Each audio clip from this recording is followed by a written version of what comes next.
Your ad blocker could be facing a potentially big traffic problem. EasyList has been hit with a burst of highly unusual traffic that is proving an issue for the community-run project.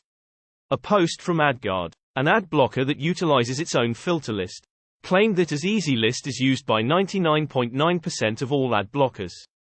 Most users of such tools will be affected too. A filter list is a comprehensive list of pop-up ads, trackers, and the like that ad blockers utilize to determine what to block and what to filter through. EasyList's variant is a simple text file hosted on its domain which the ad blocker grabs periodically for updates.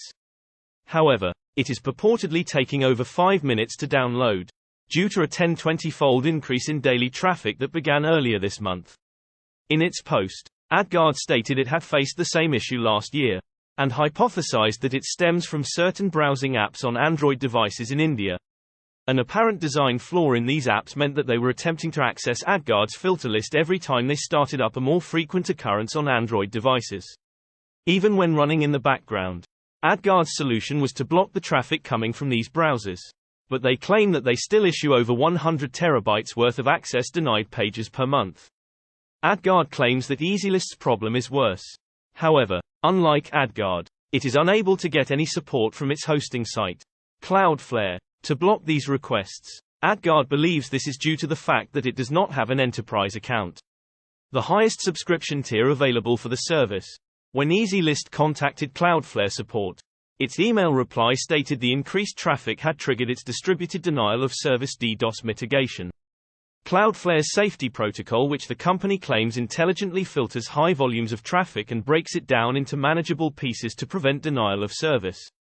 The email also stated EasyList was actually violating its terms of service too, as the company does not allow requests for text files.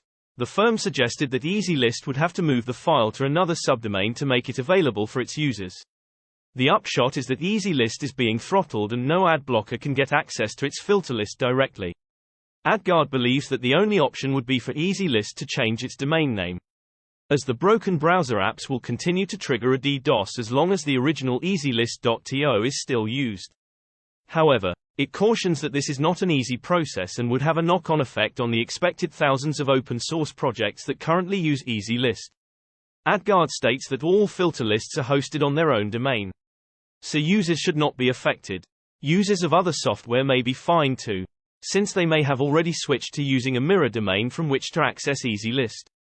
AdGuard warns, however, that the faulty browsers may eventually start pulling from these as well and repeat the problem all over again. Previously, AdGuard did try to contact the developers of one of the errant browsers to make them aware of the issue, but claimed that the issue actually got worse after doing so, noting that there may be more faulty browsers out there.